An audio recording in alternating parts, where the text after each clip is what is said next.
Los cambios sociales que se están produciendo en los inicios del siglo XXI, con continuo dinamismo en la demografía, la cultura, la política o las nuevas tecnologías, están propiciando nuevas tendencias de consumo. La sociedad tiene que prepararse ante la llegada de unos nuevos consumidores más exigentes que nunca. La nueva generación de compradores genera la aparición de nuevas tendencias en los hábitos de consumo, sobre todo en la alimentación. Para ayudarnos a conocer y comprender estos cambios y las características de los consumidores, contamos con la presencia de Coral Calvo, profesora de la Facultad de Ciencias de la UNED y responsable de los cursos de formación permanente sobre nutrición y dietética, que viene además con una invitada. Vamos a hablar del consumidor del siglo XXI, qué ventajas, qué inconvenientes tiene, por supuesto relacionado con la alimentación. Muchas gracias por permitirme compartir este espacio con todos los oyentes e intentaremos aproximarle algunas de las reflexiones con la invitada que hoy nos acompaña, que es Consuelo López Dondedeu, profesora emérita de la Escuela Nacional de Sanidad del Instituto de Salud Carlos III y colaboradora de la UNED desde hace más de 2 décadas en todos los cursos y los aspectos formativos de todo tipo, radio, televisión, que tenemos en la UNED dentro de la Facultad de Ciencias y desde luego también con otras actividades que compartimos con la Escuela Nacional de Sanidad a través de un convenio de colaboración en el que llevamos algo más de 1 década trabajando juntos. Por lo tanto, un honor, un placer. Encantada. Y muchas gracias por estar en tu casa. Vamos a hablar del consumidor del siglo XXI, porque seguro que tiene algunas peculiaridades, porque a veces uno se plantea como consumidor cuál será el sabor del año o cuál puede ser la comida de moda de un año o qué es lo que va a ser más conocido muchas veces, un determinado mercado gourmet, etcétera. Es decir, que el consumidor se adapta mucho a las nuevas tendencias que afloran a la sociedad en la que vivimos. Por tanto, hay un perfil de consumidor del siglo XXI bien diferente al que conocemos por razones de edad simplemente y que a lo mejor nos podías tú identificar para marcar un poco el punto de partida de esta conversación. Pues sí, yo creo que merece la pena buscar al menos, sin agotarlas, por supuesto, ustedes pueden ir pensando qué características cumple el consumidor que está viviendo en el siglo XXI. Yo les diría que respecto al tema de alimentación y nutrición, una de sus características es que sabe mucho más de lo que antes se sabía.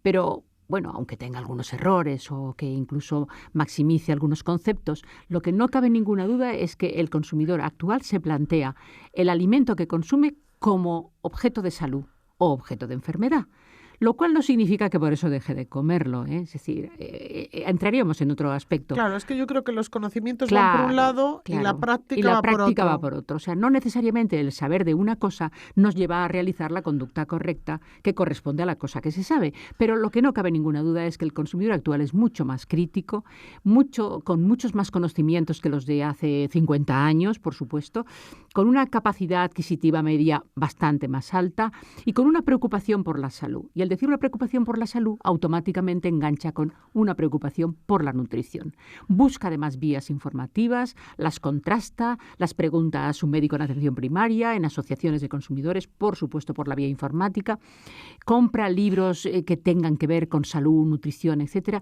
Y todo esto le hace ser pues una persona que es como una esponja para recibir información, lo cual no quiere decir, desde el punto de vista de un educador sanitario, que sea una persona que va a responder desde un punto de vista de la prescripción facultativa rigurosamente a lo que se le manda. ¿Sabes qué pienso, Consuelo? Que yo creo que a veces son poses y en determinadas ocasiones dan cierto prestigio social.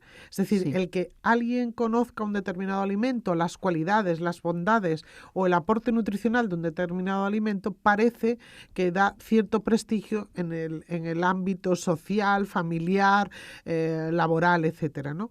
Pero no tanto se consiguen cambios de actitudes, que es lo que en definitiva el educador sanitario pretende, es decir, conocimientos que se pongan en práctica, ¿no?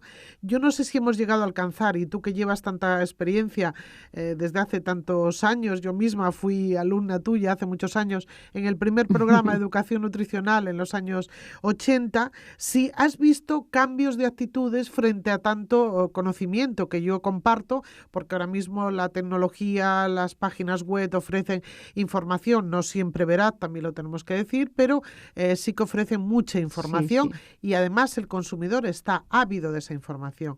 Pero luego, ¿qué hace con ella? Pues mira, en principio has dicho una cosa que es importante reseñar otra vez, y es que el consumidor sabe que es muy prestigioso que verbalice determinados consumos de alimentos porque esos están en la situación de ser favorablemente acogidos por la sociedad científica. Con lo cual, cuando uno dice que toma muchas verduras o muchas frutas, o que los lácteos forman parte de su dieta habitualmente, o que las leguminosas o los cereales integrales, pues queda muy bien. O sea, y la gente queremos quedar bien diciendo cosas que a lo mejor en privado no las ponemos en práctica o las ponemos menos en práctica. Eso por una parte. Por otra parte, como las actitudes en el fondo se parte de un conocimiento para llegar a una actitud positiva y continuar con un comportamiento en permanencia, o sea, al final lo que queremos es que sea un hábito permanente, que no sea esporádico ni ocasional, pues ahí es donde encontramos el defecto. Y yo diría que en este momento la salud pública, uno de los mayores esfuerzos que tiene que hacer es luchar contra comportamientos inconvenientes, a pesar de que la gente llene cuestionarios diciendo correctamente lo que se le pregunta, qué es lo que está pasando.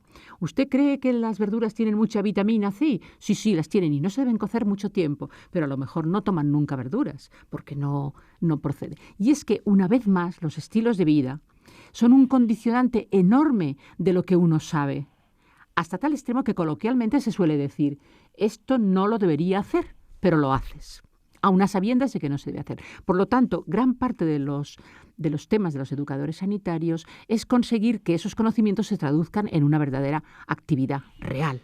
Lo que pasa es que a veces el educador sanitario tiene muy poco que hacer porque el consumidor mantiene unos conocimientos que en muchos casos van por encima de los del propio profesional. Es decir, que tiene tantos conocimientos excesivos, a mi juicio, que no le sirven de nada, porque realmente no hace caso a las recomendaciones más saludables que pueden darle profesionales sanitarios o educadores sanitarios. Mira, ¿no? yo he pensado muchísimas veces que en ocasiones facilitamos conocimientos a la gente por encima de sus necesidades, entre comillas, porque cuando se satura de información a una población, no necesariamente se consigue que las decisiones estén apoyadas sobre aquellas informaciones más adecuadas para la decisión, sino que es un totum revolutum en el que uno habla de muchísimas cosas, te hablan de antioxidantes, de radicales libres, de complejos vitamínicos diversos, y uno dice, muy bien, pero ¿y eso cómo se traduce en la comida diaria? ¿Y cuántas veces? ¿Y en qué cantidad? ¿Y qué personas lo necesitan más? Creo que el propio educador sanitario tiene que hacer también un autocontrol de conseguir un cuerpo de doctrina que se transmita a la generalidad de la población, de tal manera que gocemos de un patrimonio cultural alimentario que sea una verdadera herramienta de salud. Estamos asistiendo, ahora mismo hay un boom de televisión en temas de gastronomía, en el que hay mucha información también de salud, de prevención de determinadas patologías, etcétera, ¿no? Es decir, que estamos asistiendo a ese boom gastronómico que no sé si tiene un papel relevante en el consumidor del siglo XXI. A mi juicio es favorable, es bueno que se enseñe a cocinar, que se enseñe a cocinar con poca grasa, que se utilicen aparatos y utensilios de lo más sofisticados porque el consumidor del siglo XXI dispone de ellos. Pero desde el punto de vista nuestro de educadores, ¿cómo lo ves tú? Esta información tan tremenda a la que estamos asistiendo. A mí me sorprende que nunca ha habido más libros de cocina disponibles que en el momento actual, Pero eso no significa que necesariamente la gente cocine en su casa. Nunca ha habido tantas facilidades en las cocinas que las que gozamos en el momento actual. Pero en la zona rural se ha visto que con 3 o 4 cacharros básicos se cocinaban unos alimentos exquisitos de muy buena sensación personal y de un alto valor nutritivo. Es como si hubiéramos acumulado cosas y elementos, y decir que estamos viendo este programa o que tenemos este recetario o que nuestra cocina tiene todos los elementos habidos y por haber, y sin embargo, finalmente el consumidor se mueve por los indicadores de rapidez, facilidad, consumo agradable y precio que se pueda pagar. Y esa es, a mi juicio, uno de los apartados que el educador sanitario debe tratar de contemplar conjuntamente en un razonamiento lógico con el consumidor, con el paciente, si es un paciente que asiste a una consulta de dietética, diciendo, muy bien, dígame usted, ¿de cuánto tiempo dispone? ¿De qué conocimientos tiene respecto a las prácticas culinarias habituales?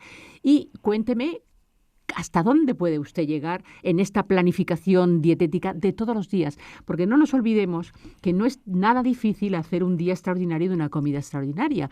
En eso me perdonarán los señores, pero realmente los hombres cocinan maravillosamente bien una vez a la semana, cuando se deciden, o una vez al mes, o son los que mejor hacen la paella, el arroz o un guiso maravilloso. Pero es que hay que cocinar todos los días, y eso es algo que ha recaído desde hace muchos años y no parece que vaya a cambiar mucho sobre la mujer. Entonces la mujer tiene que estar dominando esa situación y todo eso le lleva a tener muchas facilidades, pero escaso tiempo y a veces escasa actitud.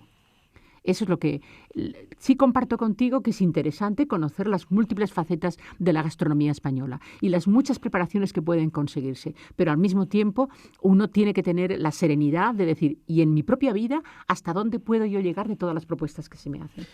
Estamos socialmente asistiendo a una crisis económica y eso en muchas circunstancias es tremendamente dramática, pero también queremos, desde el punto de vista de la educación, transmitir que se puede comer equilibradamente y saludablemente, no necesariamente a un alto costo. Y eso yo creo que es un mensaje que solamente se puede traducir en una realidad si la gente tiene conocimientos, pero conocimientos a veces muy básicos, ¿no?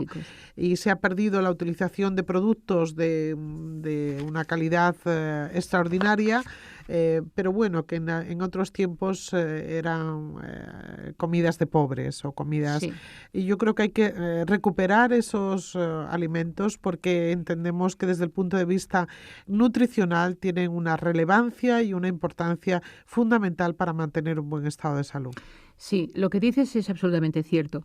Y es más, el problema radica en que para poder conseguir un consumo de alimentos a nivel familiar a un precio razonable, hay que dedicarle algo que se llama tiempo, independientemente de los conocimientos básicos que se tengan. Y como la gente queremos hacer una preparación culinaria muy elemental, muy rápida, que lleve solamente a la plancha y al frito, pues el guiso de cuchara, tan nutricionalmente favorable y que tiene una representación gastronómica en España de tal envergadura, donde las legumbres, los cereales, las hortalizas, las verduras de toda clase tienen su lugar. Dicen los detractores. Dicen los detractores eso, pero engordará siempre y cuando las cantidades de consumo sean superiores a las necesidades que uno tiene. Es decir, que cuando uno toma un platito razonable de un guiso ya sea de lentejas, de garbanzos, de alubias o de lo que sea, no tiene por qué superar el contenido calórico total. Pero en definitiva, cuando uno tiene la dependencia de comer siempre fuera de casa, de comer siempre en restauración colectiva de ocio o social cuando es por razones de trabajo, eso quiere decir que su dinero va a pagar servicios que se le dan. Y naturalmente no es lo mismo que si con la cantidad de dinero que se paga en el comedor escolar, en el comedor laboral, en el tapeo permanente, etcétera, uno lo recoge para hacerlo en su propia casa, dedicándole un poco de conocimiento, un poco de tiempo. ¿Para qué tenemos tantas facilidades en la cocina? Si tenemos congelación, envasado al vacío, hay muchas cosas que se pueden hacer en la casa. Pero ahí sí que hace falta una actitud y un convencimiento de que se puede comer. No digo que por poco dinero, pero yo diría que por menos dinero. Un aspecto importante y que has tocado de manera tangencial, pero que me gustaría recuperarlo, es el tema de las raciones. Yo creo que España es un país de la sobreabundancia, comemos mucho más de lo que necesitamos y quiero contarle a nuestros oyentes que dentro de muy poco, en este mismo año, será presentado una guía visual de alimentos que ha elaborado el equipo de nutrición del Hospital de la Paz, muy interesante, profesores todos colaboradores de los cursos de la UNED, y que creo que es muy importante porque visualizar la cantidad para que sea saludable a cada tipo de persona y en qué circunstancia es muy importante, porque esas dietas o esas recomendaciones en términos de gramos y de pesos es enloquecedor para el consumidor y creo que no conduce a nada. Luego, la visión de una guía que nos permita decir e identificar qué es lo que comemos me parece importante. Es un paréntesis, no sé si quieres hacer algún comentario. Me parece muy bien porque es que lo pienso muchas veces en los propios restaurantes. Parte de su prestigio y de su interés ha sido fruto de los comentarios de ponen unas raciones enormes. Bueno, pues esa ración enorme se tendrá que compartir finalmente con otros comensales, porque si no, la dieta acaba teniendo una cantidad de calorías enorme y la persona se levanta de la mesa incómoda. Nunca se tiene uno que poner de pie de una mesa diciendo no puedo tenerme en pie. Y como cuando se come un solo alimento, el apetito se canaliza rápido, pero cuando la oferta alimentaria es variada, y aunque hayas comido mucho, te ofrecen después un postre y el postre es diferente y siempre tienes la apetencia, anda, cómete el postre que está riquísimo, pues pides el postre. Y al final, ¿qué ocurre? Raciones demasiado abundantes, platos estimulantes para su consumo, aperitivos previos. Si muchas veces uno piensa que cuando va de tapeo previo a una comida con unos amigos, ha comido ya todo lo que tiene que comer. Lo que ocurre es que luego viene la comida. ¿Y cómo no vas a comer si ha sido la finalidad de la reunión, la comida? Con lo cual la ingesta calórica se duplica. Te comes a mediodía lo que te toca comer en todo el día. Y eso, si se hace esporádicamente, pues no tiene mayor trascendencia. Pero cuando eso es una práctica habitual y el hábito, desgraciadamente, se va imponiendo, pues una persona acaba haciendo su manera de comer a base de raciones demasiado grandes.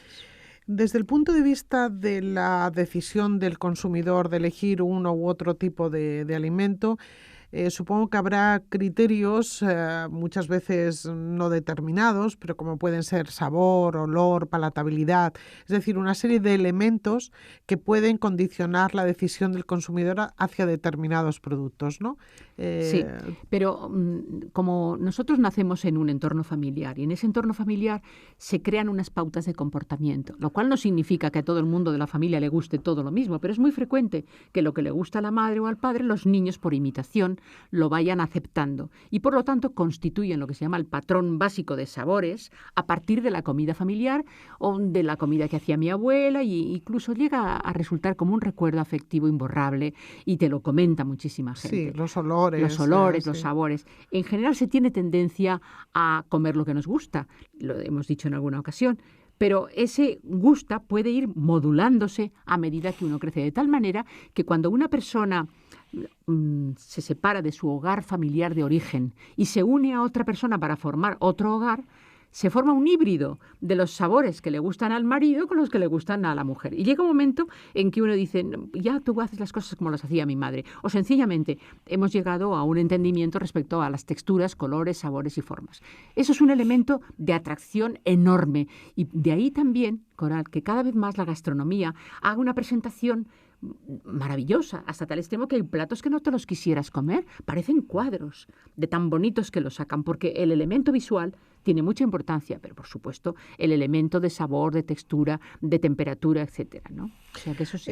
Hay un aspecto que me gustaría tocar en relación con el consumidor del siglo XXI y de hecho nosotros le hemos dedicado hasta un curso de experto en el que tú misma eres profesora, que son los nuevos alimentos, sí. Los alimentos funcionales, alimentos que en sí mismo tienen una función determinada para la prevención de ciertas patologías. Eso es un mercado totalmente emergente y que me gustaría que hicieras algún comentario desde el punto de vista de cómo lo ve el consumidor. Bueno, pues en este momento el consumidor que, como hemos estado matizando, se ve muy controlado en relación con el tiempo disponible, con los valores nutritivos de lo que toma, con las necesidades que surgen como consecuencia de las edades avanzadas, etcétera, el que el mercado ponga a su disposición alimentos que están fortificados en algunos nutrientes o sencillamente eliminados algunos nutrientes que no son convenientes, le da una facilidad enorme. Lo cual no significa que desde siempre tenga que construir su dieta a base de alimentos funcionales, existiendo combinaciones muy sabias en el mercado habitual, pero que es una ayuda tremenda y que el consumidor tiene que contemplarlos cuando no tiene capacidad de tomar, por ejemplo, lácteos, pero sin embargo le dan un lácteo reforzado en calcio, bueno, pues tendrá que utilizar aquello que por su voluntad no es capaz de hacer. O sea, yo creo que los alimentos funcionales tienen su lugar en la dieta del consumidor del siglo XXI y que el consumidor del siglo XXI tiene una gran ventaja respecto a consumidores de siglos anteriores. Lo que está claro es que la comunidad científica le está prestando mucha atención. Hay muchísimas investigaciones, muchísimos trabajos en relación con muchas de las patologías más prevalentes. De hecho, nosotros en nuestro manual que da apoyo al curso de experto de alimentos funcionales así lo recogemos, pero no es un medicamento y por tanto ninguno de estos alimentos debe ser considerado como la panacea para resolver los problemas de salud que pueda tener la población, pero sí pueden ser elementos que en muchos casos mejoren la patología cuando no es preciso de momento la utilización de fármacos. Hay que verlos desde ese punto de vista y yo creo que el consumidor actual no lo ha entendido así y muchas personas monográficamente solo consumen productos funcionales, ¿no? Porque a veces les resulta más cómodo tomar un producto funcional que les resuelva un problema que hacer el mínimo esfuerzo y disciplina que les supone hacer una alimentación más variada, tanto en términos de sabor como en términos de tiempo o de capacidades propias que quiera ejercer en esa dirección. Esto me permite relacionar lo que tú acabas de decir, que el consumidor del siglo XXI, ¿tú crees que relaciona la alimentación con el buen estado de salud y la prevención de patologías o prefiere recurrir a los fármacos? Vamos a ver, yo creo que relacionarlo se relaciona. Es decir, en este momento, incluso en los niveles de instrucción más bajos, la gente dice, no, si se come bien, uno está mucho más sano, por lo tanto la relación es causa-efecto. Ellos piensan, si yo hiciese una alimentación buena, mi salud sería mejor. Pero mediatizado por su propio estilo de vida o por su propia incapacidad en el orden que sea, acaba diciendo, pero como me decía a mí un alumno de secundaria en una charleta con los chicos, dice, yo no tomo fruta, pero ya me da mi madre vitamina C. Pues efectivamente, pero qué pena, hijo, te estás privando del sabor maravilloso de las frutas y de otra serie de sustancias nutritivas que van acompañadas además del fármaco vitamina C, aunque por ahí puedas resolver. Si te tomases una naranja diaria del tamaño de una pelota de ping-pong, tendrías 55 miligramos de vitamina C, que cubriría tus necesidades de vitamina C. ¿Que tú lo resuelves por un fármaco? Pues vale, pero no es lo ideal, ni muchísimo menos. O sea, el consumidor sí lo sabe. Y cuando no lo hace, yo creo que ese es uno de los conocimientos de los que nos podemos sentir orgullosos los sanitarios que hemos trabajado tanto tiempo en transmitir esos conocimientos, que al menos sobre la población existe esa nube de conocimientos. Otra historia es que puedan ponerlos en práctica por razones varias. Está claro que la prevención y la promoción de la salud, de la que tantos años has trabajado, es muy importante para mantener un estado óptimo en la población. Y yo creo que eso es a lo que tenemos que tender, es decir, a formar al consumidor, a prevenir muchas de esas patologías. Porque hay que recordar a los oyentes que muchas de las enfermedades de alta prevalencia en nuestro país son muy fácilmente controlables con un buen patrón de alimentación, que no tiene por qué ser ni malísimo, ni estricto, ni monótono, pero sí tener conocimientos con profesionales que les aconsejen de evitar ese tipo de patologías, o sea, ¿no? Yo diría que la expresión esa tan corriente que dicen estoy a dieta, bueno, tiene que ir perdiendo el aspecto peyorativo, porque la palabra dieta no tiene por qué ser restrictiva. La dieta es antes un conjunto antes lo era. Sí. Pero, sin embargo, hoy se sabe muy bien que la dieta es un conjunto de alimentos que en cantidad y en calidad están favoreciendo las necesidades del sujeto que la consume. Por lo tanto, olvídense ustedes de decir, es que esto es restrictivo, es que esto no lo voy a poder hacer, es que esto es muy molesto, yo quiero resolverlo de otra manera. No, vayan ustedes al mercado, abran los ojos, compren alimentos de proximidad y de temporada, hagan un gasto razonable en su alimentación diaria, cocinen un poquito sin que sea un trauma el hacerlo, dediquen un poquito de tiempo a esta actividad y la salud mejorará. El consumidor del siglo XXI yo creo que es exigente y busca respuestas inmediatas. Y esas, desde el punto de vista de la educación nutricional, no se pueden dar. Son respuestas a largo plazo. Adelgazar es a largo plazo, mejorar el perfil de hipercolesterolemia es a largo plazo, mejorar los controles de glucemia es a largo plazo, pero buscan inmediatez y muchas veces la quieren encontrar de una manera rápida, ¿no? Tienes toda la razón, porque el consumidor actual está tan acostumbrado a buscar las soluciones rápidas e inmediatas que se levanta por la mañana y dice, de aquí al fin de semana tengo que poder utilizar esta ropa del año pasado que no me cabe. Y lo voy a conseguir a base de perder un número estricto de kilos, el suficiente para que me quepa. Pues miren, no. Puede que ocurra una cosa traumática en poco tiempo, cosa jamás recomendable, pero si usted quiere conseguir que aquello tenga unos resultados favorables, usted tiene que conceder tiempo. Y estamos todo el tiempo hablando de educación nutricional, educación alimentaria, y la palabra educación nunca es rápida. La palabra educación es fruto del esfuerzo de varias generaciones, es fruto del esfuerzo de la continuidad en la educación de nuestros hijos desde su nacimiento hasta que van haciéndose adolescentes, es a lo largo de toda la vida, es más fácil cuando los niños son pequeños y a medida que crecemos en edad, las dificultades de hacer programas educativos son mayores y probablemente solo la recomendación médica muy drástica de decir usted no puede seguir comiendo así ni viviendo así, porque entrará en una patología de las cuales las consecuencias son impredecibles. Hay un aspecto final que quería compartir contigo, que es el tema del etiquetado nutricional. Uh-huh. La preocupación que tienen los consumidores actualmente en el etiquetado, también de manera extrema, o considerar aditivos y conservantes que son simples vitamina C como dañinos y malignos, o al contrario, las personas que les da exactamente igual. ¿Cuál es tu opinión con respecto al etiquetado, a la información nutricional que le proporciona al consumidor el etiquetado? Bueno, pues efectivamente el consumidor está demandando, ya el consumidor europeo es un adicto a las etiquetas y pide cada vez más información. Más información que a veces no es casi ni posible introducir en la etiqueta que envuelve el producto, porque está limitada en espacio, en tamaño, y etcétera, ¿no? Pero, sin embargo, entendemos que es una manera informativa.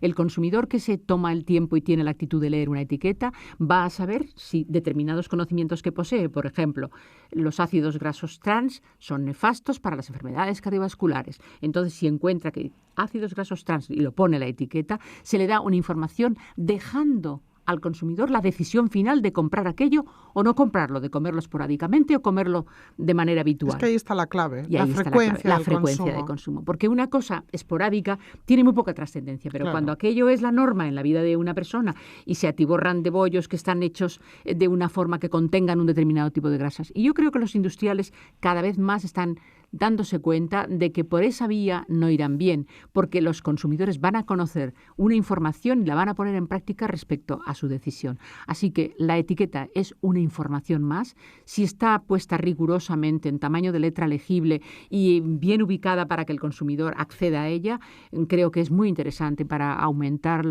los conocimientos y tener una buena actitud frente a la educación nutricional. Bueno, pues yo creo que si tenemos que darle información al consumidor, parece razonable que indiquemos que nosotros en la UNED tenemos una guía de alimentación y salud abierta en una página web que le daremos ahora a continuación, a la que pueden acceder y donde encontrarán, bueno, pues desde los conocimientos más básicos de todos los alimentos, su composición y desde luego aquellas patologías que son más prevalentes como obesidad, hipercolesterolemias, etcétera. Por supuesto, hablamos también del deporte, con unas pinceladas muy básicas, pero creo que lo suficientemente orientativas y que han recogido muy bien las intervenciones de la invitada que hoy nos ha acompañado, que es Consuelo López Nondedegua, que quiero agradecerle su presencia y sus palabras, que siempre son un estímulo para seguir haciendo educación nutricional e intentando hacer promoción de la salud en la comunidad. Y desde luego la UNED apuesta por ello y esperamos seguir contando con tu participación. Muchas gracias. Gracias a vosotros. Desde aquí les invitamos a visitar la guía de alimentos que ha recomendado Coral Calvo, profesora de la Facultad de Ciencias de la UNED.